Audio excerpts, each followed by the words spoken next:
Hey guys, this is Surfer9218 with another tech review of the Elgato Eye TV Hybrid. We can go to elgato.com. Kind of weird name with a cat for TV for Mac.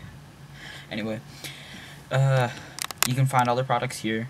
They have, I think, three or four types of products. They have the hybrid, they have the hybrid and the 250 plus. And they have ITV3 and iConnect. I think iConnect is where you can send around your whole local internet. And they also have a Turbo 264 HD. But anyway, I have an old Elgato Eye TV Hybrid. I have the, I think it was the 2007 generation. I got it 3 years ago for Christmas. I mean, mine perfectly works. Nothing wrong with it. Just doesn't have the new features such as FM radio, HDTV, and it doesn't have the new look. They made like a different, updated look. I have ITV 2.97 or something like that. This is ITV3. I'm still a whole version behind, but I've looked at the new one.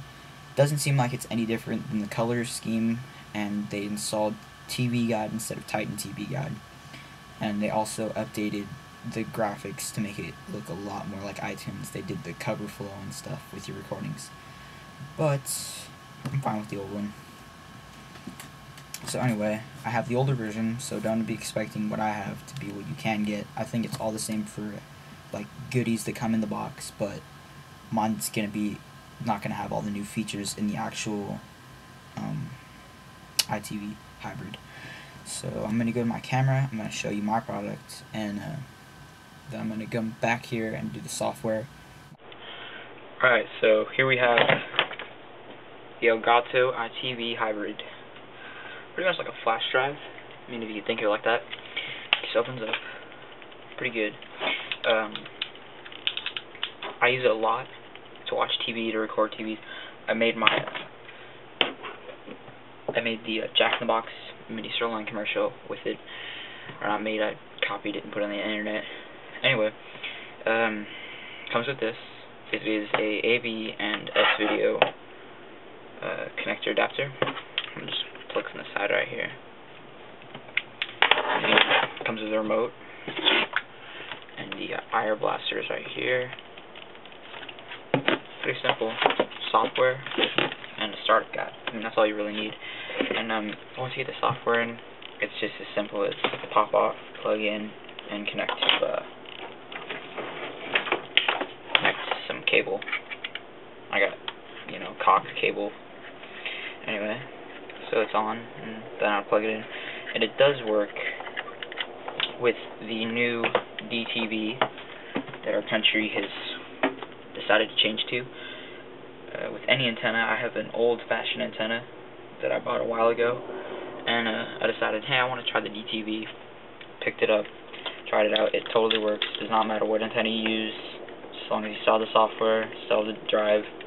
Works with the new DTV. So there's a thought, instead of going on to Best Buy or wherever and getting a brand new DTV converter box, rather just turn on your computer, your Mac, and plug this sucker in and get free DTV. Alright, well, I'm going to go to my other computer, and show you the software. I'm not going to go through installation because I've already done that, but I'm going to show you the software and do a run through the software. Alright, so I'm back on my computer. ITV is in my dock. That's just how I have it. Because, I mean, that seems befitting. I use it almost daily just to watch TV with the headphones and just relax with it.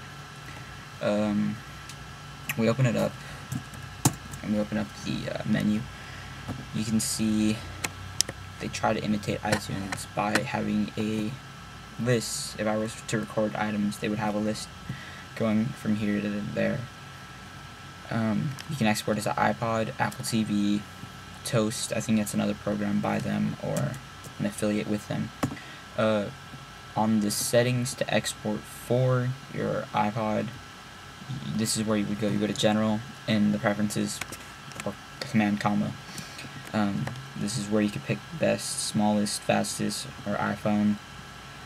I usually just have it the best because it gives me the best quality.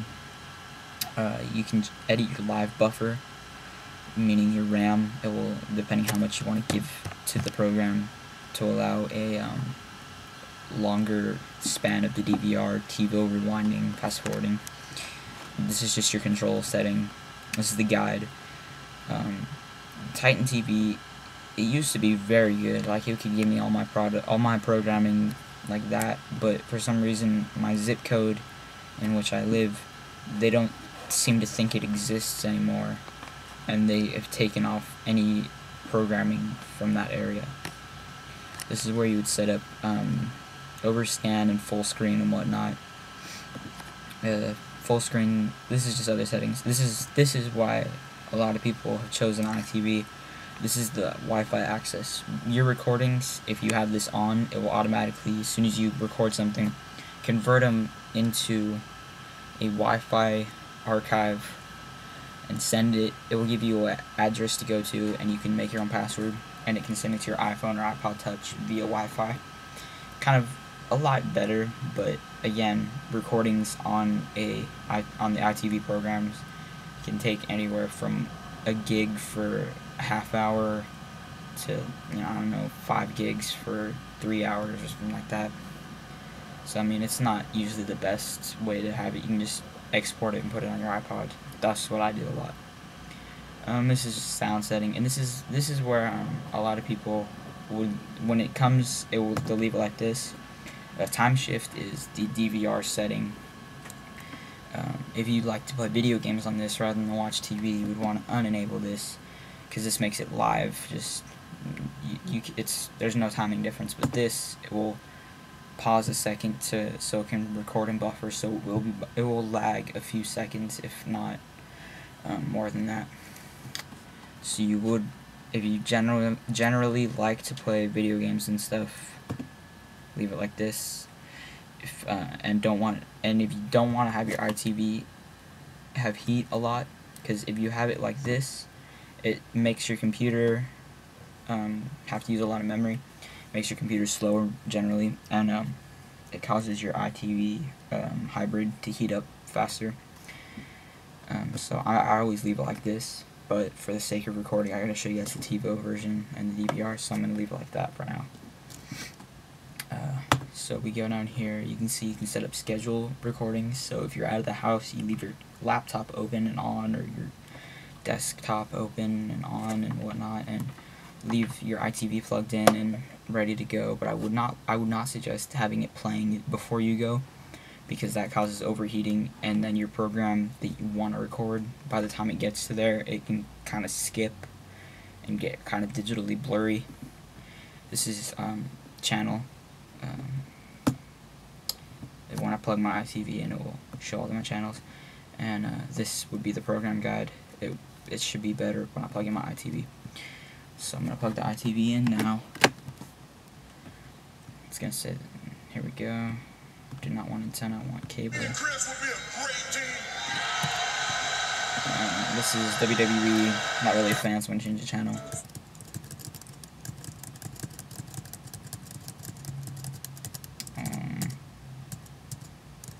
Let's go to Discovery Channel.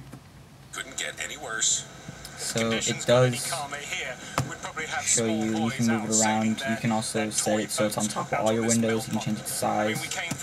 And if you hit space, it pauses. You can also just use the remote it comes with, and it unpauses. You can skip backwards, go live. But anyway, I mean, the volume is adjustable. Again, it's kind of perfect for those people who do not want to use iTV, watch TV and not disturb people, because you can just pop your headphones in and sit and enjoy TV. And again, it does work with DTV. You do not need to get a converter box for this. You can plug in any antenna. I've had an old rabbit ear that I had from way back when, and I plugged that right in, and it works. DTV doesn't require a good antenna, just one that's not broken. But anyway, that's my review of the Elgato Eye TV Hybrid.